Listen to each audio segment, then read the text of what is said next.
आज के इस वीडियो में मैं आप सभी लोगों के साथ शेयर करूंगा कि अगर आपके पास एक गियर साइकिल है तो उसमें आप गियर्स का इस्तेमाल कितनी आसानी से कर सकते हो। तो इस वीडियो को देखते रहिए और इस चैनल पर बने रहिए। नाउ सो बेसिकली आपके पास अगर गियर्ड बाइक होगी तो उसमें आपको राइट हैंड पे गियर शिफ्टर्स मिलते हैं और लेफ्ट हैंड पे। तो ये जो लेफ्ट हैंड पे आपके गियर्स के शिफ्टर्स होते हैं ये आपको हेल्प करते हैं आपके फ्रंट के गियर्स को मैनेज करने में, जहाँ से आप पेडल करते हो। जब आप अपने थंब का इस्तेमाल करते हो तो गियर आपका बड़े वाले गियर्स पे चढ़ता है इस पे, और जब आप अपनी उंगली का इस्तेमाल करके गियर्स का ट्रिगर यूज़ करते हो, इस तरीके से उतारते हो, तो गियर आपका सबसे छोटे वाले गियर पे आ जाता है और बड़े वाले गियर्स पे चढ़ाने के लिए आपको थंब का इस्तेमाल करना पड़ता है। सेम थिंग आपके राइट हैंड साइड पे जो गियर्स होंगे आपको 7 स्पीड का गियर मिल सकता है, 8 स्पीड या 9 स्पीड। सिमिलरली अगर आप अपने अंगूठे का इस्तेमाल करोगे तो आपके जो गियर्स हैं वो सबसे छोटे नंबर पे जाना शुरू करेंगे आपकी पेडलिंग ईजी करने के लिए, और अगर आप अपनी फिंगर का इस्तेमाल करोगे गियर्स को उतारने के लिए तो ये सबसे हाईएस्ट गियर पे जाना शुरू हो जाएंगे।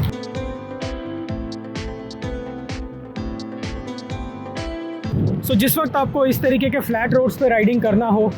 तो उस वक्त आप क्या कर सकते हो कि आप अपने फ्रंट गियर्स को नंबर 2 पे रख के एंड आपके रियर गियर्स को जो आपके राइट हैंड पे होता है उसको आप चाहो तो इस तरीके से आप number 5, number 6, number 7 and number 8, जो कि आपके केस में लास्ट गियर भी हो सकता है, आप उसका इस्तेमाल कर सकते हो। इससे आपका जो ओवरऑल स्पीड होगा वो भी आपको काफ़ी अच्छा मिलेगा एंड आपकी राइडिंग भी काफ़ी अच्छी तरीके से हो जाएगी। 8, 7, 6 और 5 ये जो गियर्स हैं ये आपको हाई स्पीड से लेके, और अगर आपको लगे कि आपका जो एनर्जी है वो बहुत ज़्यादा खर्च हो रहा है तो आप अपने गियर्स को स्विच कर सकते हो दोबारा ऊपर की तरफ। जैसे मैंने अभी इसको नंबर 6 पे कर दिया है नंबर 8 से। इससे क्या होगा, मेरा पेडल थोड़ा सा फ्री हो जाएगा और मैं कंफर्टेबली राइड कर पाऊँगा। तो इस तरीके से गियर्स का इस्तेमाल करके आप बहुत ही आसानी से एक अच्छी स्पीड की राइड करने के साथ साथ एक बहुत ही कंफर्टेबल राइड भी आप पा सकते हो। नाउ सो हम लोगों ने फ्लैट रोड पे राइड तो कर लिया, अब बारी आती है क्लाइंब पे, जहाँ पे जो चढ़ाई होती है वो होती है। तो चढ़ाई वाले रास्तों पे आप किस गियर का इस्तेमाल करके बहुत ही अच्छी तरीके से आप राइड कर सकते हो, साथ ही साथ आप अपनी स्पीड को भी मेंटेन कर सकते हो कि आपका एनर्जी भी कम लगे और आपकी जो ओवरऑल राइडिंग है वो भी अच्छी तरीके से हो जाए। लेट मी शो यू कि आप अपने लेफ़्ट वाले शिफ्टर को नंबर 1 पे शिफ्ट कर दीजिए, जिससे क्या होगा, जो आपका फ्रंट का गियर है उसमें आपका गियर नंबर 1 यानी कि सबसे छोटे वाले पे चला जाएगा, एंड आपके जो राइट हैंड साइड पे शिफ्टर है उसको भी आप नंबर 1 पे कर दीजिए, जिससे आपका जो चेन होगा वो सबसे बड़े वाले गियर पे चला जाएगा। इससे क्या होगा, पीछे बड़ा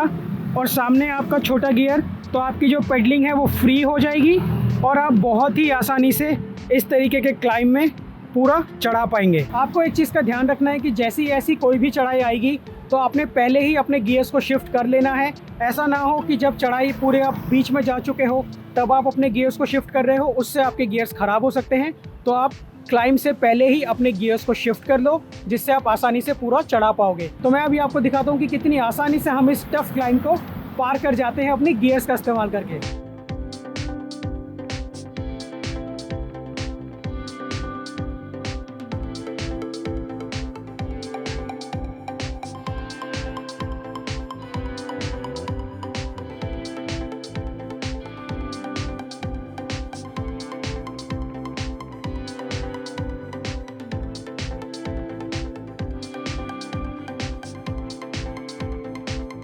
अब जो सामने पूरा रास्ता है, यहाँ से जो रास्ते हैं वो थोड़ा सा ऐसे नीचे की तरफ डाउनहिल शुरू हो जाता है और आगे जाके काफ़ी ज़्यादा डाउनहिल होता है। तो अगर डाउनहिल में आपको बहुत ही ज़्यादा फास्ट राइड करनी है तो आप क्या कर सकते हो कि आप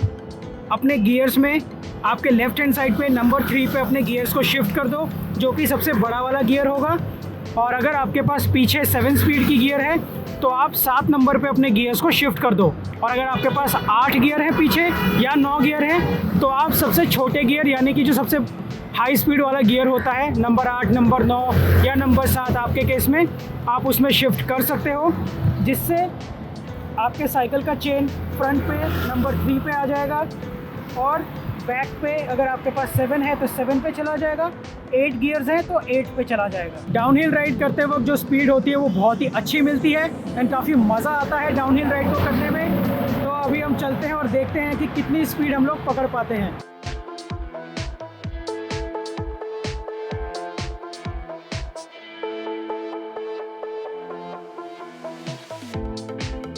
नाउ एक चीज़ आपको पता होना ज़रूरी है कि जब आप सबसे हाईएस्ट गियर यानी कि सबसे फास्ट गियर का इस्तेमाल करते हो, फिर चाहे फ्रंट पे 3 हो और पीछे 7 या 8 पे हो, तो आपकी जो एनर्जी होती है वो काफ़ी ज़्यादा यूज़ होती है। बिकॉज आप बहुत ही हाई स्पीड पे चला रहे हो तो आपका पावर बहुत ज़्यादा लगता है। सो यू जस्ट सॉ कि राइट गियर्स का इस्तेमाल करके आप कितनी आसानी से 50+ तक की स्पीड भी अचीव कर सकते हो, जैसे हमने अभी अचीव किया, जो आप स्क्रीन पे स्क्रीनशॉट भी देख सकते हो जो मैंने कैप्चर किया था अपने GPS के through.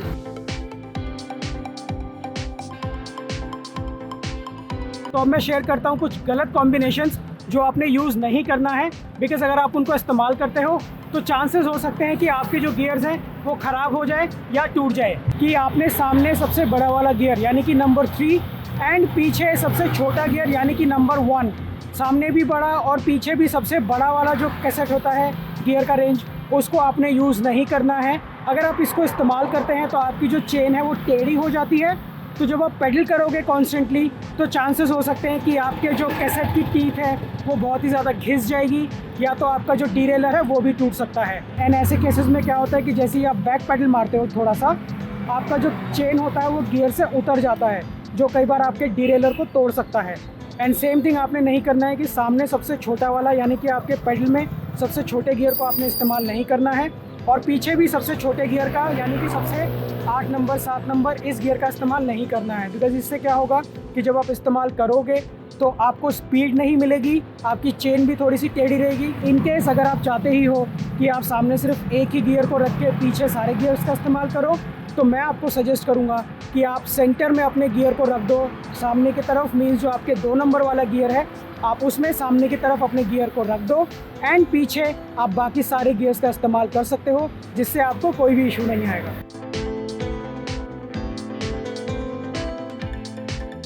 Last but not least tip कि कभी भी आपने खड़े बाइक पे या खड़ी साइकिल पे गियर्स को शिफ्ट नहीं करना है, बिकॉज उससे कई बार गियर की ट्यूनिंग ख़राब हो जाती है। बट डोंट वरी, अगर आपकी गियर की ट्यूनिंग ख़राब भी हो जाती है, मैं बहुत जल्दी उसके लिए पूरा वीडियो लेकर आऊँगा। बाई चांस अगर हो भी जाता है, कोई बच्चे शैतानी से कर देते हैं, तो आप देख लो कि आपके सामने कौन सा गियर है और पीछे कौन सा गियर है, और अपने गियर को उसके अकॉर्डिंगली शिफ्ट कर दो ताकि वो बिल्कुल अच्छी तरीके से वर्क करे।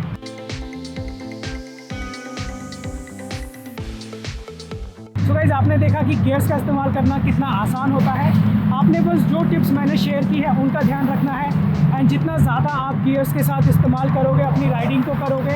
आप उतने ही अच्छी तरीके से गियर्स का इस्तेमाल सीख जाओगे। इस वीडियो को शेयर कीजिए आप उन सभी लोगों के साथ जिन्होंने अभी न्यू साइकिल खरीदी है या जिनको गियर्स का इस्तेमाल अच्छे से नहीं करना आता है। मेरे चैनल साइकिल राइडर रॉय को सब्सक्राइब कीजिए ऐसी और भी इन्फॉर्मेटिव वीडियोज़ देखने के लिए, एंड मेरे को आप मेरे Instagram and Facebook @cycleraiderroy page पे फॉलो कर सकते हो। तो मैं मिलता हूँ आपसे अगले वीडियो को लेकर। Until then, bye bye.